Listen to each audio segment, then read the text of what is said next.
Test, 1, 2. Okay. Thank you very much, everyone, for being here on our Martin Luther King Symposium in 2017. I'm Dr. Greg Bell, one of the Associate Deans here in the College of Business. We're very excited for our program today. However, before we introduce our speakers and our guests, I'd like to hand over the microphone to our President, Keith. Thank you.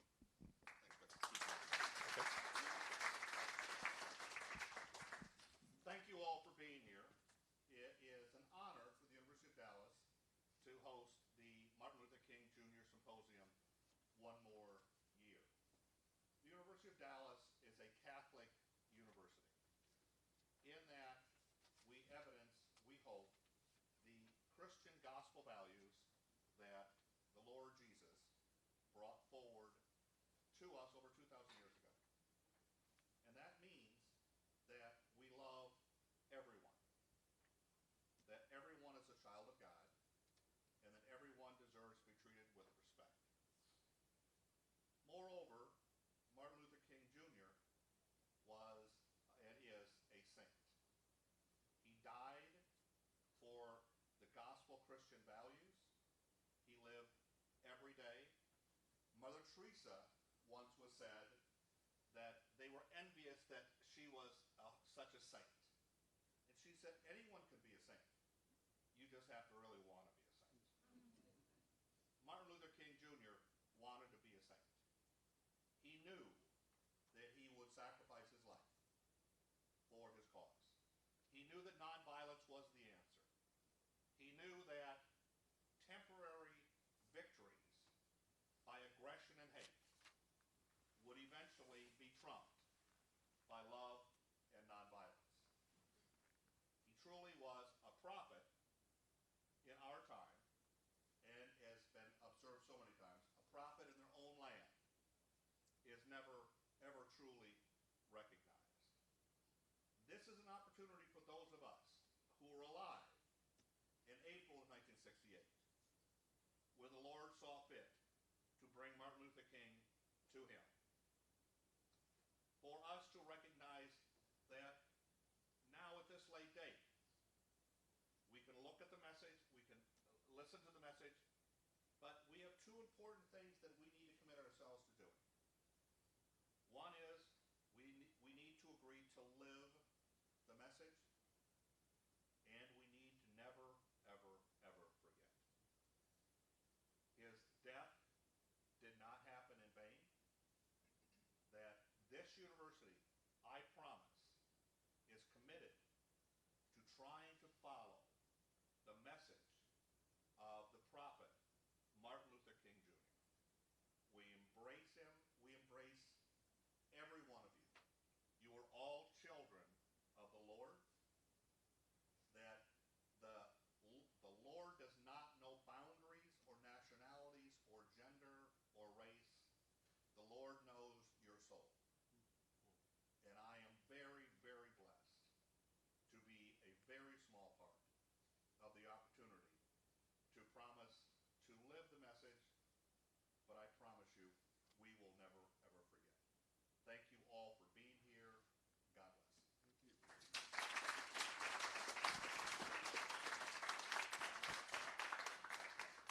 Thank you very much, President Keefe. I'd like to take this opportunity to bring forward our panelists and our moderator this morning. First, Mr. Dale Long, if you'd like to come on up. Mr. Long was a victim of the 1963 bombing of the 16th Street Baptist Church in Birmingham. His story is chronicled in the book Where I Come From by Brian Woolley, which was published in 2003. Today, Mr. Long is a community outreach coordinator and public information officer for the City of Dallas Public Works Department. He serves on a number of boards. He's a founding member of the Garland branch of the NAACP, is a life member of the Alpha Phi Alpha fraternity, a compassionate advocate for almost 4 decades. He has been a volunteer mentor in the Big Brothers and Big Sisters Lone Star, and serves as a national task force to recruit volunteers and promote advocacy. Chief among his accomplishments are receiving the 1989 National Big Brother of the Year and the 2007 Clifford P. Norman National Award for the local board participation, both from Big Brothers and Sisters of America.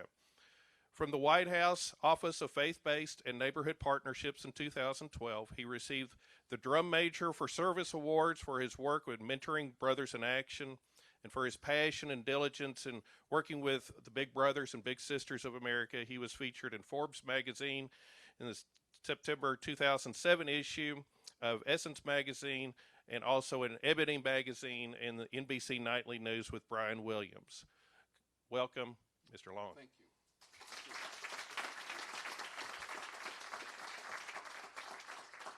I'd also like this opportunity to introduce Ms. Royal Lynn Reed. Come forward, thanks. She's president and CEO of Consumer and Marketing Insights here in Dallas. She is known for her entrepreneurial spirit and long history of business and philanthropic accomplishments. Her Dallas and Washington, D.C. based company uses the traditional methods of marketing, research, training, and project management and adds innovation through select specialty areas of customer service, diverse groups, and community engagements. Beyond her work with CMI, Royal Lynn has been a recurring subject matter expert on Fox News Radio and Good Morning Texas. She has served as a panelist for the United States Senate Committee on Small Business and Entrepreneurship, which was chaired by Senator Mary Landrieu and Olympia Snowe. She's presented to various chambers of commerce, professional organizations, and community groups around the country. She's recently presented to a women-owned business organization in Rwanda, Africa, and she serves on numerous boards and advisory councils across the country. So welcome, Royal Lynn. And finally, I'd like to introduce our moderator today, Miss Bridget Hyde, who was expected to graduate in 2018. She's a junior biology major from Houston. We're very fortunate to have our three speakers today, and our moderator is going to talk to them about a series of questions related to our topic today, which is civil rights and civil rights across generations. So our first 30 minutes, we've got several questions that Ms. Hyde will be posing to our guests, and then we will be opening it up to questions from you. So if you, as you're thinking about the topics that we're covering today, if a question comes to mind, I'd encourage you to jot it down or remember it, and then we'll pose these to our panelists around 11:30 or 11:35. Around 12 o'clock, we'll be adjourning, and we'll go outside to grab some lunch. It's been generously sponsored by the president and our advancement group and by the dean of the College of Business, and that'll occur around 12 o'clock, and we'll be eating in here and also anywhere in the College of Business. So we're very thankful that you come out today to celebrate our MLK Symposium, and at this point, I'd like to turn the microphone over to Ms. Hyde. Hello, everyone. Welcome. Good morning. Thank you for coming, and thank you also for coming and allowing us to pick your brains. So without further ado, I'll just dive right into the questions. From your bio, we had you lead very interesting lives. So tell us about yourselves and how the civil rights movement has influenced your life. Ladies first, huh? Why don't you go with first? All right. Okay. You twisted my good morning. Good morning. I'm from Birmingham. I was born in Tuskegee, Alabama. Grew up in Birmingham during the turbulent 50s and 60s. Was pretty much confused about what I observed as a young person growing up in Birmingham. As a matter of fact, I couldn't wait to leave Birmingham. Once I got old enough and realized there were other places to go, Birmingham was tough. I grew up in the midst of the civil rights movement. We were members of 16th Street Baptist Church, which was a 7-day-a-week church. The church was open 7 days. There was stuff going on there all the time. And as was said in the introduction, I was among about 5 guys in the library of 16th Street Church, September 15th, 1963, 3 rooms down from where 4 of my friends lost their lives, Denise, Carol, Addie, and Cynthia.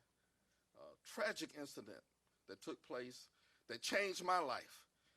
And you'll hear more about that. I left Birmingham when I was 18 and found an opportunity to come to Texas on a band scholarship at Texas Southern. And I went to school there, had 4 great years there, as most of you are having right here at this institution. And then I found my way to Dallas to work for Texas Instruments, DART, and then now with the city of Dallas. Perfect. Great. So I guess I am chapter 2, and I'm proud to say that I come and stand on the shoulders of people like Dell. From mine is starting just with my education. I graduated from University of North Texas with a bachelor's in psychology. I have my master's in human development from the University of Texas at Dallas. Then I was a scientist at Mary Kay Cosmetics for 10 years in consumer testing. And after that, my husband and I, we decided to start our family. I phased out and continued to do consulting work. And from there, we grew our business to consumer and market insights. And Professor Bell went through what our company does with that. But I can tell you, we enjoy that area. My other part of my life is community advocacy. That's very important. And the 3 areas of focus is primarily minority, women, and small business. So everything usually revolves around there. And that's a really big, important philosophy for us. And growing up African American, you always heard, never forget to give back. When you get established, give back. And I believe that. And so we make sure we are always staying involved as a business as well as individuals, because that's a part of our success. Last but not least is my family.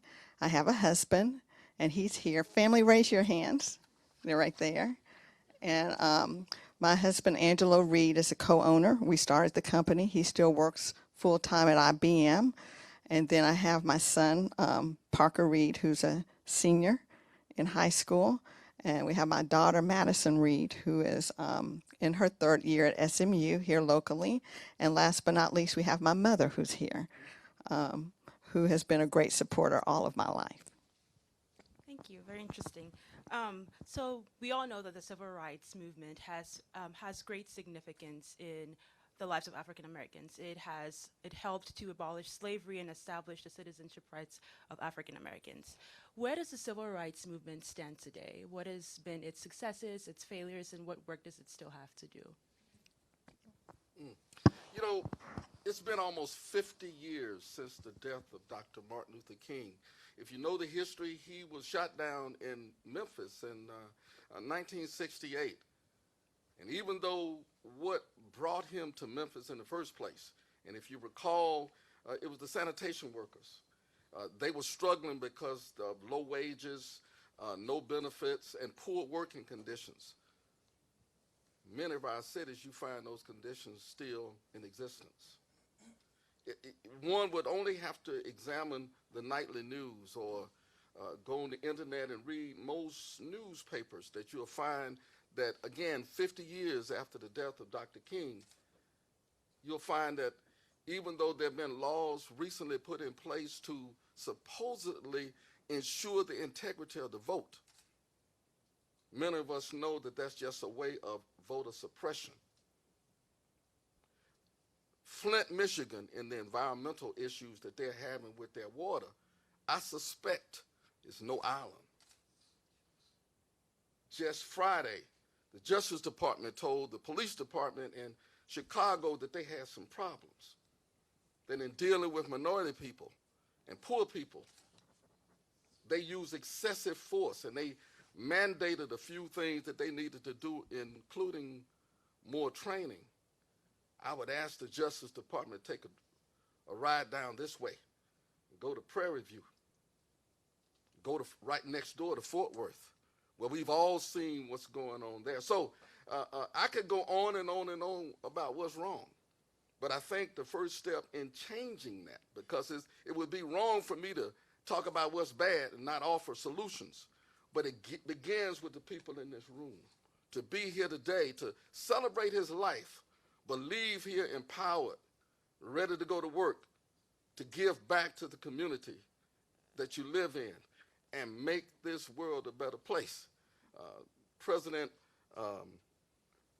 Keith mentioned, and I don't know whether it was a play on words or not, but he said that Dr. King's dream would trump nonviolence. Couldn't help, that caught my attention. I wrote it down. But I think he was exactly right, because in 4 days, 4 more days, this country, this world has the potential to change drastically. And I think we're all waiting to see what that's going to mean to us. But I think, especially for those of us assembled in this room, it's going to bring us closer together. Because we've got to prove to this world that we are in this together. And we need to prove to the administration and trump the situation that we're in with prayer and nonviolence. And I think that's just a good segue, because going back to how many actually know what the civil rights movement means?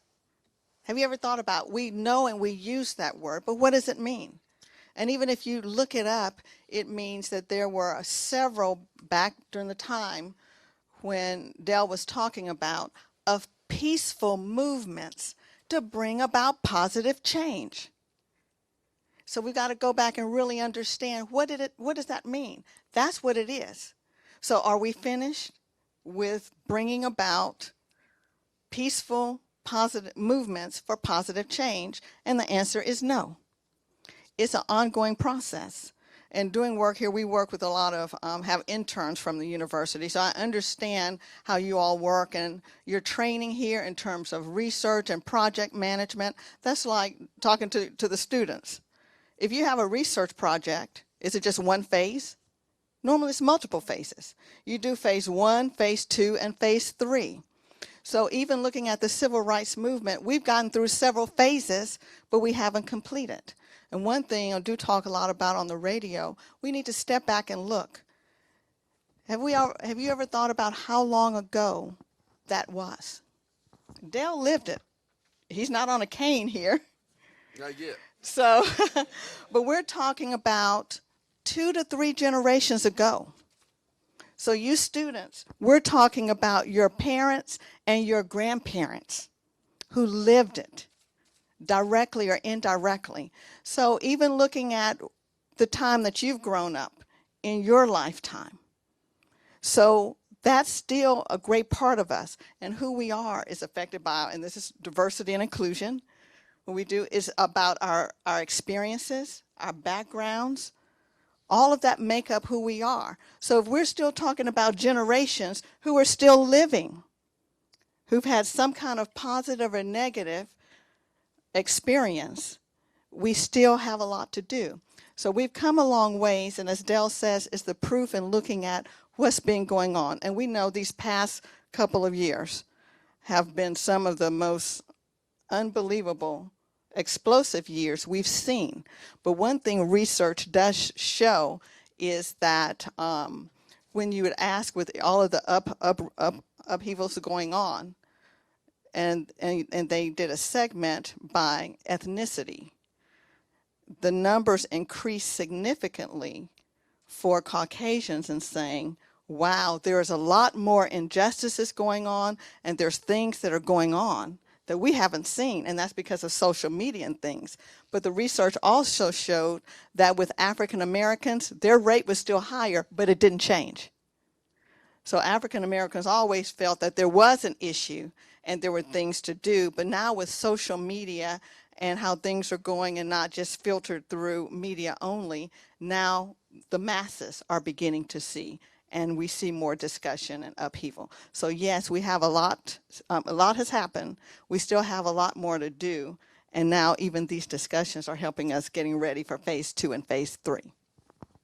So going along those lines of having a lot to do and issues going on, what are the most important issues facing the African American community today? Well, you're going to make me start again, huh? Probably, well, there's several.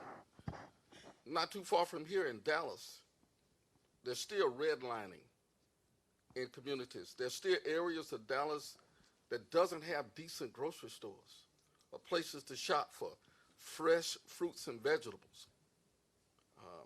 There's a issue of jobs, people not having jobs. And just recently I was reading in the Dallas Morning News that many of the jobs that would be available to people who live in certain parts of the city, DART wasn't doing it.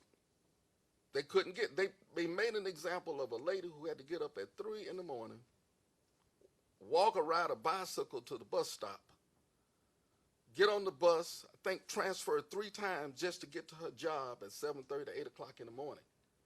And they were appealing to DART to use this lady as an example and then find out other situations that's similar to that so that at least she'll have a way to get the job. You have some people out there trying. One of the other issues out there, and probably the most important, is our kids need help. I see many of my fraternity brothers here today, and they can tell you that we spend a lot of time in and out of schools doing career day opportunities. We've adopted a school in South Dallas. Many of us are big brothers. Our kids need a lot of assistance. There are kids in South Dallas, for example, who live within the shadows of Fair Park, beautiful Fair Park. If you go down on R.B. Cullum Street in front of Fair Park, you can look north and look at downtown Dallas, the skyline. Can you believe that there are kids who have never been downtown Dallas? And they can see it right in front of them. One of the things that we've tried to do as men of Alpha is to take these kids to our offices. Let them understand what's available to them. Bring them to events over here and at SMU and Paul Quinn and the University of Texas at Dallas, because many of our kids don't know too much beyond the environment that they live in. So when you look at economics, you look at school kids, you look at the availability for jobs, and then one more, and there are many more, but one more that I'll add. My church has a prison ministry. For the last 20 years, I've been going down I-45 near Corsicana and Palestine to Tennessee Colony. We pass out bags, Christmas bags, to 6,000 inmates. Many of the guys down there look like me. And the first time I went down there, I was seriously perplexed with what I saw. Because if you spend some time talking to these guys, they're very smart, very intelligent guys. They just got caught up in the war on drugs. Many of them first offense in there for 25, 30 years. Something's wrong with that. But I never will forget there was one guy, and he was a trustee. And in process of passing out these bags, the trustees do the heavy lifting. All we do is reach in the box, grab the bags, hand them to the inmate. But you get to know these guys because we work real hard, real intense for a full day making that happen. His name is the same as mine. His name is Dale. So one year in particular, as soon as we got off the bus, I went to the room where we assemble and get started for the day, and he came and greeted me, and he said, Dale, why didn't you tell me that other stuff you do other than this? I said, man, what are you talking about?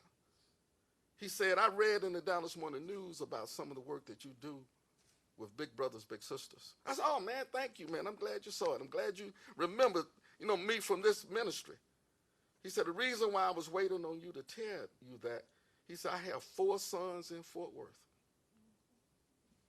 And I don't want them to grow up to be like me. Young people, we have a lot of work to do. And I can go on and on about what's wrong.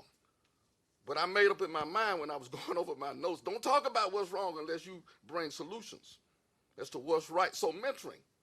And any of you want to get involved, you raise your hand, Alpha Brothers in here. It's some of y'all there. Raise your hand. Just see these guys and they'll get you signed up with Big Brothers, Big Sisters.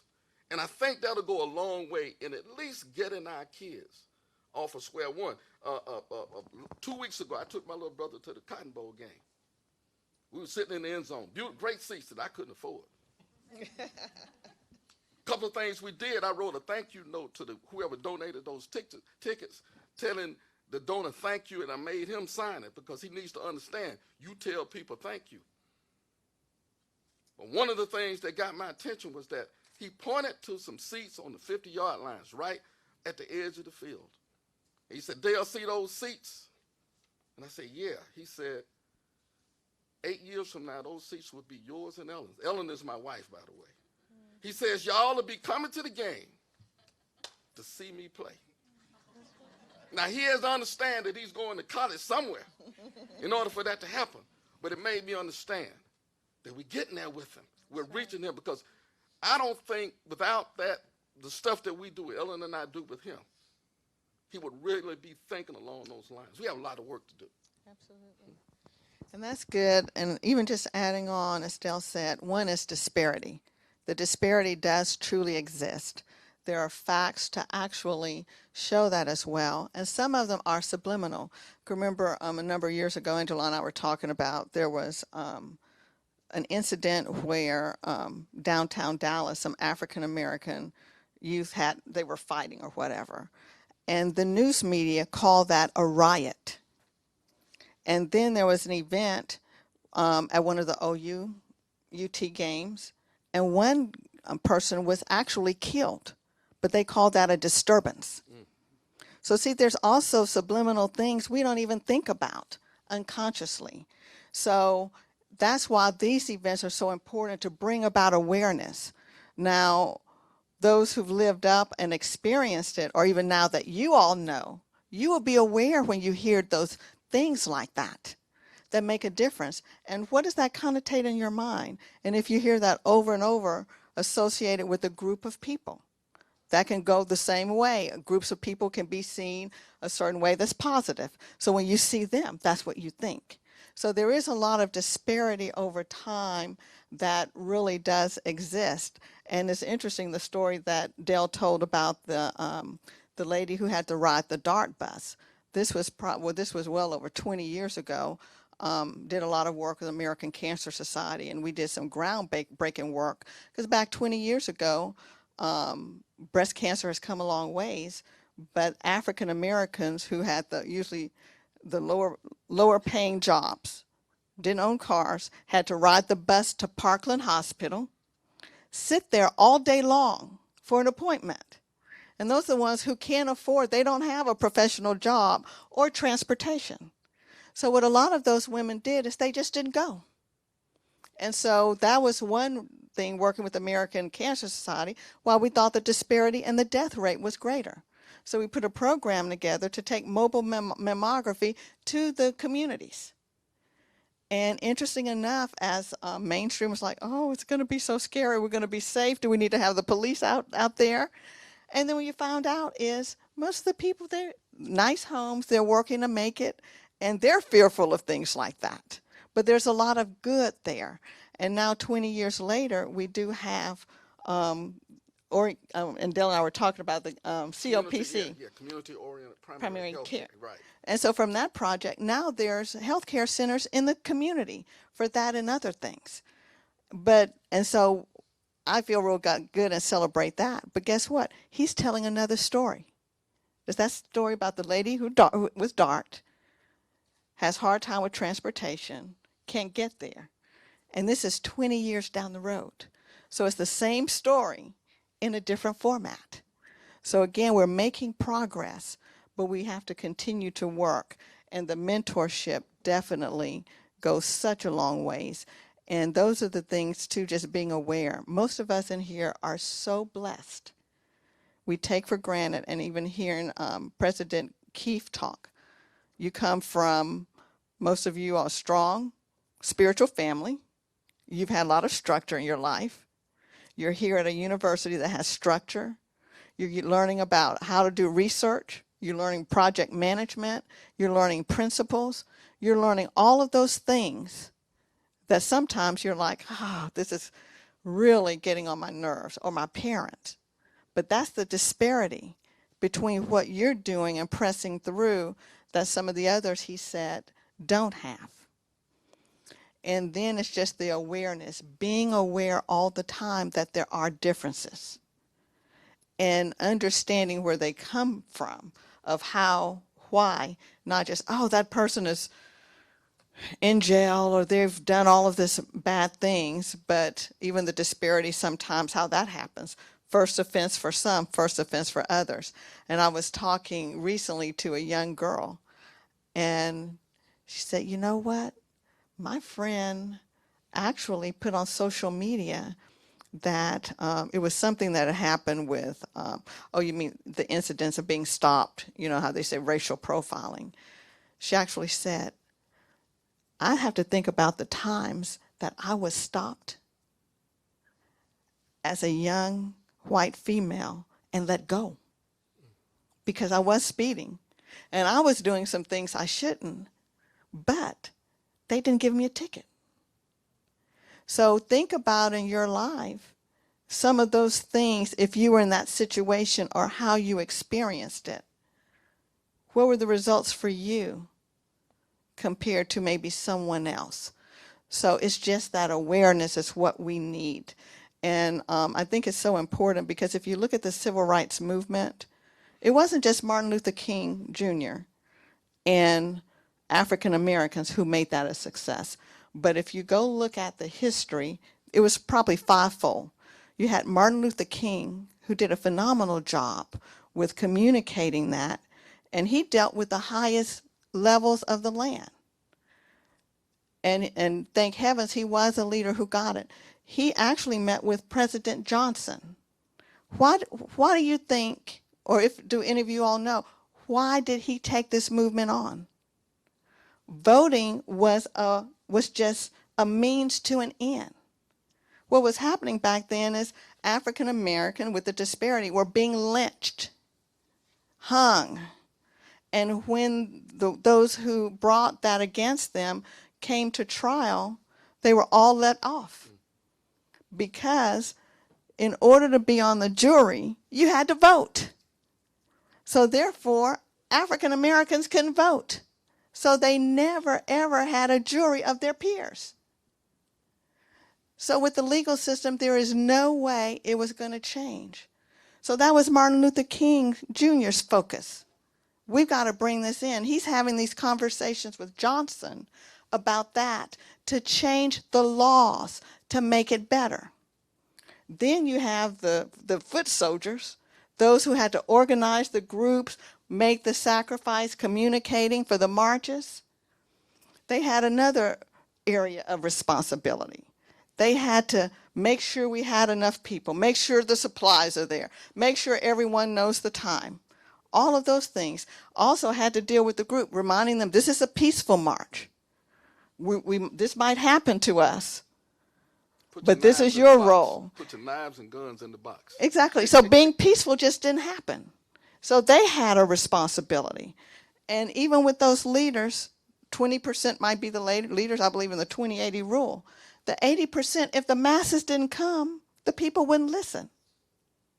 So you had the masses of African Americans, but then they had clergymen of every faith at the end joined in. And that was very important because if it were just African Americans they said, this is just an African American thing. But when Martin Luther King Jr. reached out to the clergy and said, we need you to join us. This is a human issue. It's not an African American issue. And then again, there was also those that were non-African American that were supporters. And a few of them actually lost their lives too. So again, it was fivefold. If we're going to see change again, that's the model. It wasn't just Martin Luther King, it was fivefold. So everyone in this room fits into one of those areas. So where do you fit in that fivefold area to help bring about the change of the United States of America? Thank you. Very, very insightful. So we've talked about the issues in our community and and raising awareness and helping out. But to what extent do you think should African Americans be assigned responsibility for the issues like violence in our urban areas and single parenthood? To what extent do you think should African Americans be assigned responsibility for that? And I'll start this time. I think one thing is to look at is, in terms of responsibility, it's an American issue. And then it's a very big assumption to assume that nothing is happening in the African American community. So before we say that, we need to research and say what is actually being done in the African American community. And I know we have moms in here. Innately, if you are tied to your creator, a mom will go to the ends of the world and back for her children. How do we know what she's doing or cannot do? Same thing with the fathers or the communities. So first of all, we need to find out what's happening and how do we supplement that with the fivefold. We've already talked about disparity. We adopted a school, Madrano Middle School. That's not too far from our office. Brock Bank. Yes, absolutely. We track together. And true story, talking about what we can do. Remember I told you, I always heard, never forget to give back. So once we got our business situated, I found out who our city councilman was in Dallas. I made an appointment to go see him. And when I got there, first he was very defensive because he thought I was coming there to attack him. And that's what a lot of people do. They don't work to build relationship. They are reactive. Once he found out I wasn't there to attack him, then he was like, okay, what do you want? Then I said, I don't want anything. I'm here to find out how my company can serve. Where do we go serve? And what is the need in our district? I think he was so shocked he didn't know what to do. But to my surprise, guess what he said? If you could go to Madrano Middle School and help those kids learn the importance of listening and obeying their parents. Can you believe that? And he said because those mothers usually work 2 jobs. And fathers work 2 jobs because we know they have the lowest paying jobs. And they're working to make their ends meet with their family to make sure the basics. And so again, with that 5 areas, we found where our company could fit in and help and make a difference. You know, it's interesting that you bring up Madrano. Madrano Middle School is on a street called Brock Bank, which is northwest of Love Field. Reason why I'm familiar with that school and with that street is that several years ago they did it backwards. DISD put the school there first, and then the city of Dallas, my employer, came in afterwards to reconstruct Brock Bank. That's where my job came in. It was tough to do. It was tough to do a complete reconstruction of a 2-lane street that's now 4 lanes with drainage and sidewalks and curbs and gutters, while you had to also maintain kids walking to and from school safely, buses going in and out, and the big one was mobiles, moms going in and out. So that was part of my job to coordinate. Oh, I must forget the teachers. They had about 30 or 40 teachers parking, and that's tough to coordinate. But while I dealt with that school, Ms. Stigerson is the principal there. Here's what I learned. She told me that her first year, she's been there 4 years now, her first year, she had 43 pregnant girls. Imagine that, middle school. We're talking 13, 14, 15 years old. 43 pregnant girls. I said, well, wait a minute, Ms. Stigerson, I'm in and out of your school all the time. Since then, I've done principal for a day several times. I do career day every time they call me. I know many of the students here. There's some little boys running around here. She said, ain't them. It's their older brothers. And in some cases, their dads. So we have to strengthen our laws. We need to do something. Now, since then, that has changed tremendously due to the type of programming that you mentioned, perhaps your presence, and some of the things that the teachers have been doing. But I will add that the girls don't do it, and you talk about the single parent. The girls don't do it by themselves. There's a young man involved. And again, I hate to do this, but I'm going to refer to my friends in Alpha. We have a program that's 40 years old called Project Alpha. We do it in conjunction with the March of Dimes, where we talk to adolescent males on the problems of teen pregnancy. And we've been doing this ever since I left Texas Southern 40 years ago. And the purpose of that is to have a young man understand what his responsibility is. See, most of the programs out there were for girls. If you make an assessment, it's all girls. But we realize that the young man's involved too, and we do stuff, the empathy belly. Y'all saw that on Bill Cosby a couple years ago, where the man had to put on the belly and stuff. That came right out of that program. We have judges to talk to them about, well, here's what it costs to have a baby, with all of the things involved. And our kids don't have a clue. And then they talk about the diseases and so forth and so on. So we've been consistent with that. We've done it at schools all over the Metroplex. We've done it at churches, community centers, and I hate to put them on the spot, but if you have some opportunities where there are young men available for that type of training, let us know. Of course, there's violence, there's drug abuse in our communities, the same as it is everywhere. I was watching the news the other day when the young man in West Carolina, the boy received what, death penalty? He just got fed up and decided he was going to go to a church and kill everybody that he could do at one time. So we got to deal with issues surrounding mental illness, because I don't believe that boy was sane. So there's a lot of work to do. But this was a white boy. So we've got to deal with all of that and make our communities best we can. Find your spot in the community. Got to vote every time. We got to hold our elected officials accountable. And then if you just don't think, just like our president, I ain't talking about the new one coming up, I'm talking about the one I heard last Tuesday. Just like he said, if you don't think the elected officials are doing their job, what did he say? He said, get you a clipboard, start signing up people, and then you run yourself. Because right here in this room is the next generation of leaders in our communities. And who knows that I might be looking at the next president or the future president of the United States. It's up to us. And that potential is there because President Barack Obama started his way to the White House by probably attending a meeting just like this that inspired him.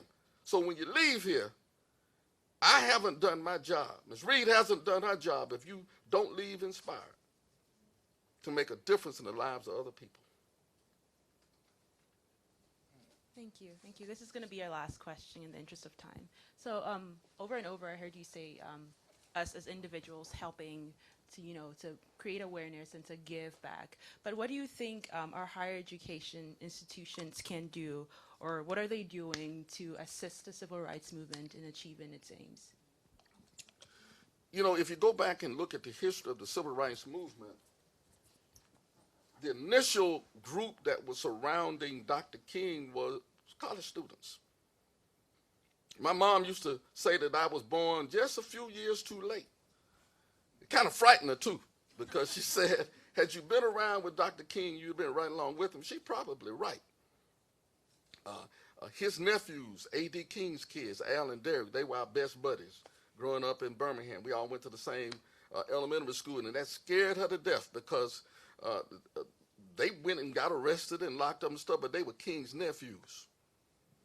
She was afraid that we would get involved, and she, especially me, she said, boy, you better not go down there. And it was tough on my mom because the civil rights movement, all of the rallies took place at our church. And I thought that was so hypocritical and contradictory.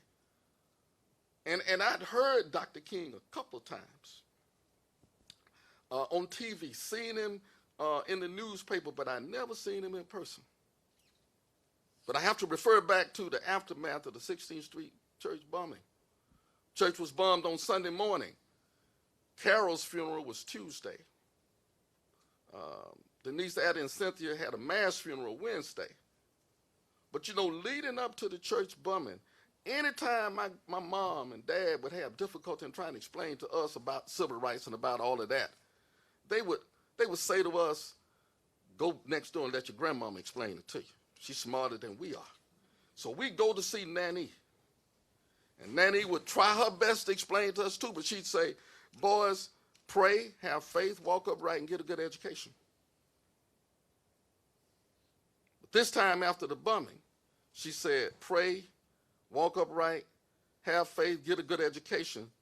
And then she said, you were spared for a reason.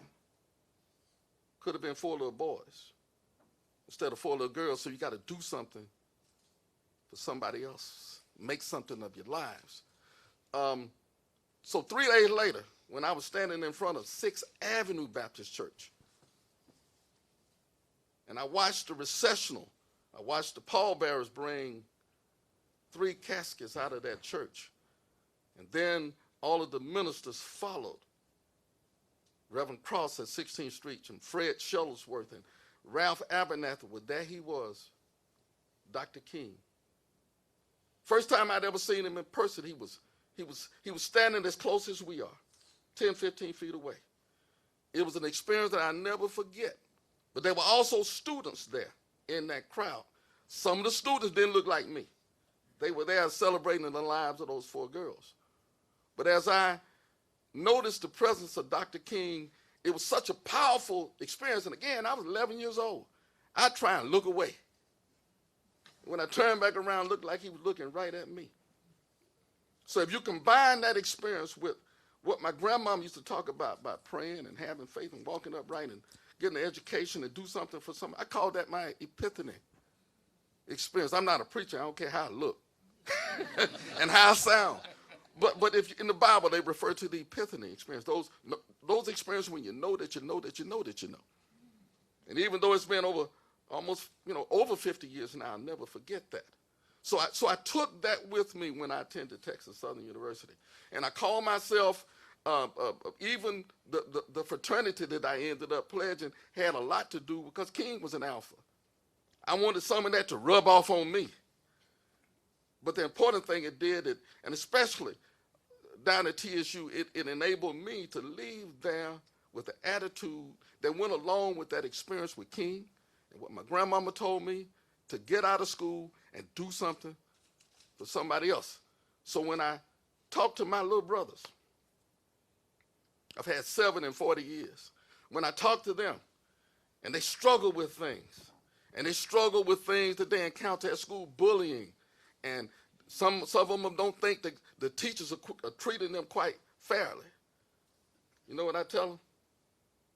I say, pray, have faith, walk upright, get a good education. And then when you finish middle school and go on to high school and you go to college on that football scholarship, when you get out, I don't care if you're in the NFL, you become a big brother yourself. Give back to other people. And so of the 7 littles, I'm fortunate to have at least one of them. He's up in Louisville, and he's a big himself, and the happiest day of my life is when he signed up. But all of what we do here at the university, and it starts here. Leave here empowered, invigorated to make this world a better place. And if you haven't made up your mind yet, it starts today. Great. And add on too is one thing universities have to do is make it part of the culture. And I think it's pretty evident here if you can do a scan, first of all, and the culture starts from the top. The president of the university was here to kick it off.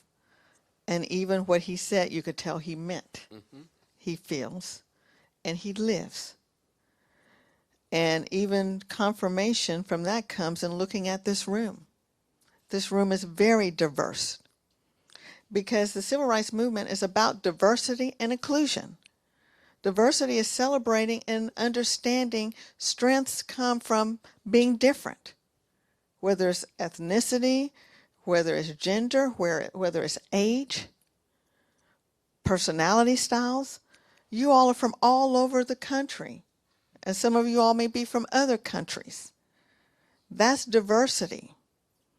And then inclusion of coming together with that. That's what the civil rights movement is all about. So where the university is living it, first of all, modeling it, making it part of the culture, the lifestyle. So that's one of the first steps, and I think you all are doing a great job. This is not the first year. And that's what we've heard. It's not the first year, and it's not planned to be the last year. You can track the money. There's food here because somebody had to pay for it, but the president's office felt it was important enough to do that. Again, that's putting your money where your mouth is. He could have come and said that and gone to say, well, you all just kind of do a brown bag, or you all kind of do a potluck. Everybody brings something. But he didn't. So culture is one thing to look at. And then, as I've said before, then we've got to look at as individuals. And as Dale said, taking things from you've heard today to make it a part when you go and make it a lifestyle. Hopefully you'll be aware when you hear things, you've gotten to feel, you can't go back and live it. I can't because I was not I was probably a little bitty girl or toddler or whatever, but very young.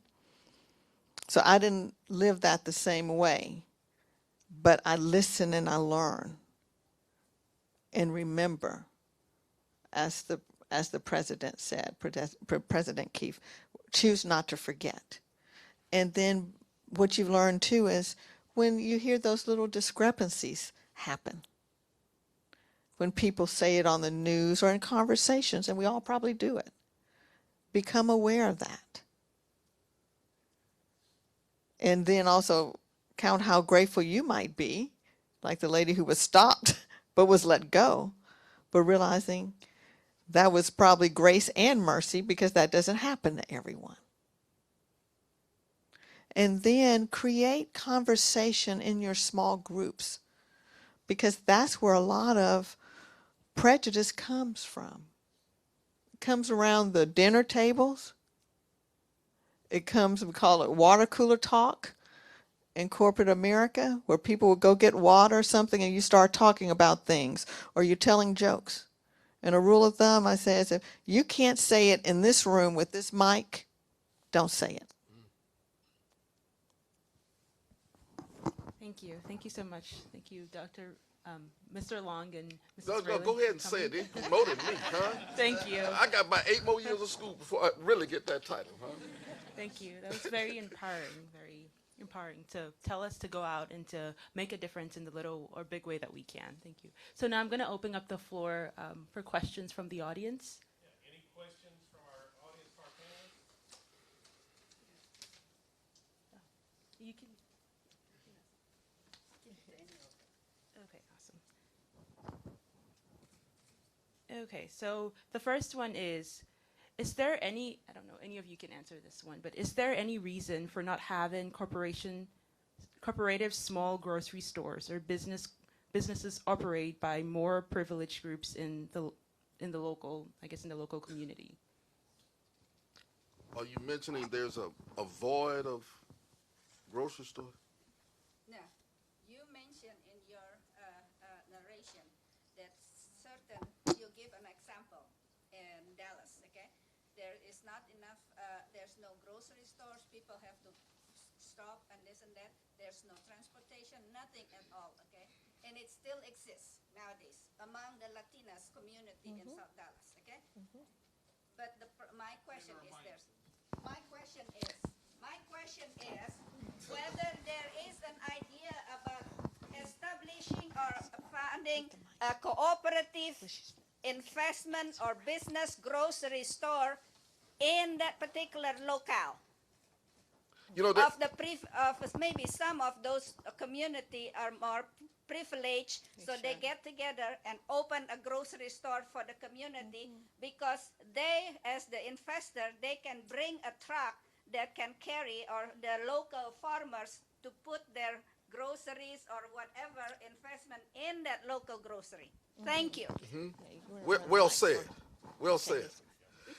You know, several examples come to mind. And I will tell you that in my line of work, I work for the city of Dallas. And I explain to citizens all the time that you are government. Ma'am, you just said it, but you need to say that to your council person, and they must say it to the economic development department of whatever city you live in, South Dallas or Irving or wherever you may reside. And then if you really dig down deep, there may be opportunities for you to get together with your friends and say, look, where can we get the funding to start our own stores? One of the unique things about my friend Michael Sorrell, Dr. Michael Sorrell, over at Paul Quinn College, is when he first got there, he was trying to figure out how to use every ounce of that campus in order to make people better. They had a football field out there, no football team. But guess what he did? He plowed it up. And there's a community garden right down there now at Paul Quinn, and they take the harvest. Y'all help her out there. There you go. They take the harvest and fresh fruit and veggies, and it goes back into the surrounding community, right down on Simpson Stewart Road and I-45, just before you leave Dallas going to somewhere else. That school is there. Perhaps you can use that as a model. But there are opportunities like that at Paul Quinn that could exist throughout the entire Metroplex. There can be a science and biology classes in there. Yes, ma'am. Absolutely. Yes, ma'am. Now, Yes, see, we ma'am. have a real community leader here, and that's where it starts. We're seeing that row with one, Don't ask the city council. They are dealing with bigger problems. and you know what? She's really right. It starts with us. What always happens is everyone says, well, somebody needs to do something. Exactly. Somebody needs to do something. And it really is the power of one where it starts. And I'm going to truly tell you the model, how she's absolutely right. This is how great things change the world. The village and then the whole community and the world. She knows the model of success, and this is so important for you young people because you're the ones to do it. Now, once you start it, if you just help one, if you start with a garden and get those involved with you, for an example. Now, this is where your education came. Now, the program I said when I did with the community, my role, I was just not too far out of graduate school, out of college, had a job. I knew how to organize and plan, but Mabel White was well known in the community, a lot like this one. What I did was I paired with her. She knew the people. She knew the passion and said, you all come out. I could put the projects together. I could make sure we had the flyers. I could do the meetings. Then I could track it in simple research to show the American Cancer Society. And guess what? From that combination, we won local, regional, and national awards. That's how I became a board member of the American Cancer Society in my early 20s, in my mid to late 20s and early 30s. And I was on the state board. People are looking from that. So from just that model I did, then First American Corporation, I was invited to be on a national committee because people were looking for, well, how did you open up the community? Be on this community and help bring that to us. So it truly is the small things you do, but document them and tell the story. Then you'd be surprised. Like I said, advocacy, I do a lot of advocacy. I told you about it here locally. Going to Washington, D.C., we've done a lot of federal work, and I take advantage of that when I'm there, of see what I'm going to do to help myself and others and learn the system and how it works. Multiple times, I have talked to several people who are on key areas of the government, and I always say, how can I help as an individual, and how can other small businesses help? Hands down, do you know what they say? Tell the story. Tell us your story, because that's what changes Congress. They're sitting up there, they don't know, just like you all didn't know before Dell. We can't get mad at them, they don't know. But when you document and tell the story, they say we can champion it. And I would stay close with Senator Mary Landrieu's staff. And then, true story, going back to making phone calls to City Hall or others, talking to the girl who crafted the bills for the nation for small business. One of the major ways they determine what small bills to craft are from the letters and calls they get from people calling about small business. Most people don't even call. And then if they get 5 or 10 calls, whoa, this is a big issue. It doesn't take a lot, guys. It's a lot simpler than you think. And then we coordinated an event that had the Secretary of HUD and the Secretary of Education for our nation there. And so being a researcher and learning trends and how it worked, it was a special program, a community program with HUD and education. And what these two heads of these cabinets said is, you all are the gazelles of the group because you've done simple neighborhood programs. And because you've done it and championed it, you're like a gazelle, your head sticks up. Now what you do to keep going, you put that on a model that already exists for a nation, the nation. Research that. It's a program that's already been out there and build it on there. And I promise you we will champion it. And we'll work to get it passed. I'm telling you, that is the simple formula of how our country works. And when we don't do it, and we don't have people like that with passion, or we don't have us documenting it for her, it's not her responsibility to document that. Any one of you students could do that. You all tell the story and find a way to give. And I know we've had interns here, and I'm proud to have Nancy Folkler here, who goes to school here, and Madison Reed, who are interns. You all know how to tell that story. Tell the story and find a way to help. Quickly, may I? You know, two quick things. First, and I refer back to the message, the farewell message from our president last Tuesday. Again, he said, if you don't like what's going on, somebody get her a clipboard.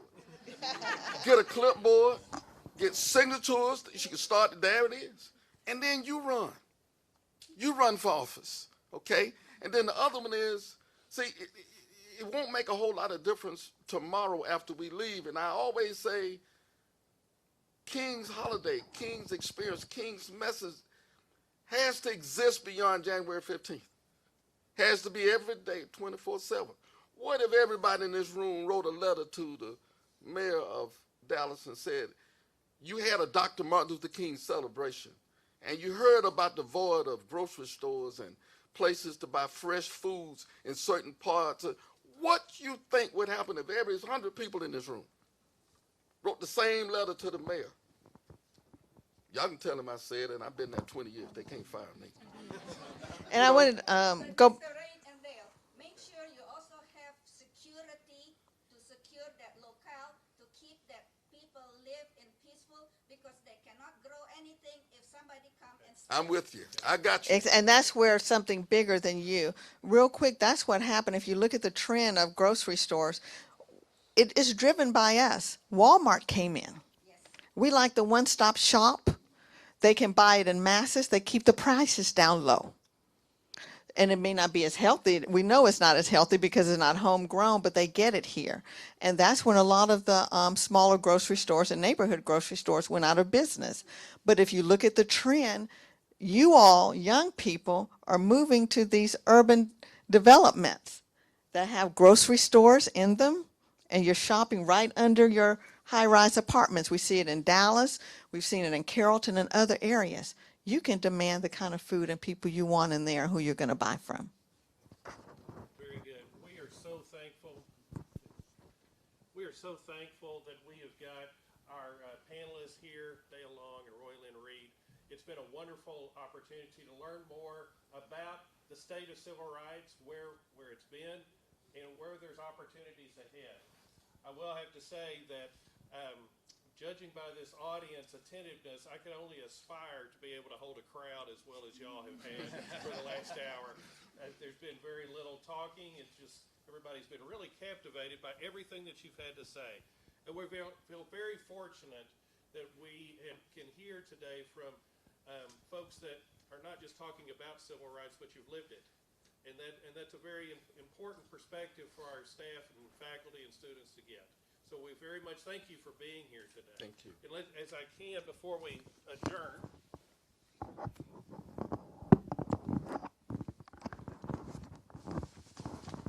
would like to offer you both a nice gift bag for both of you. Very good.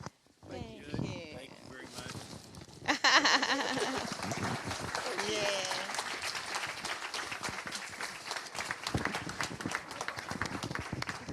Also like to present a nice gift to Bridget for her service today, for being a moderator for our panel. Thank you very much.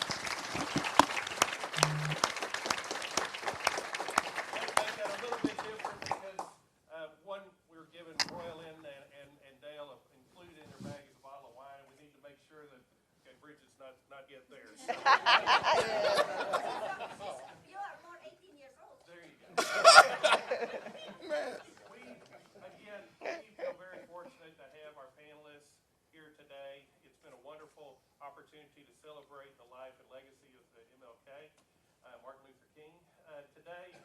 time, I'd like to adjourn so that we can go out and enjoy our luncheon that's been sponsored by the President, Advancement, and the College of Business. The food service, Aramark, has set up food and water, beverages outside. You're more than welcome to come back in and mix and mingle and eat in here. We also have tables in our Seraphim room, and there's also tables and breakout opportunities all over here on the first floor. We'll have lunch here on the first floor. I'd encourage you, there's so many people from outside of the university, students, maybe people that you haven't had an opportunity to interact with. Use this as an opportunity to meet somebody new and talk about how you could be engaged in the life and legacy of Martin Luther King and advancing civil rights. So again, thank you very much to our panelists. Thank you. Thank you. Thank you very much for being here this morning. I hope you enjoyed our symposium and take advantage of lunch outside. Thank you very much. Thank you. Thank you, Dr. Bell. You know what? Is there a way for He me looked to like get one. like a business card? Let's see. Because I forgot to bring my business card and I would like to actually There you go. And mine are over there. You know what? You know what? If you Definitely. don't mind, I want somebody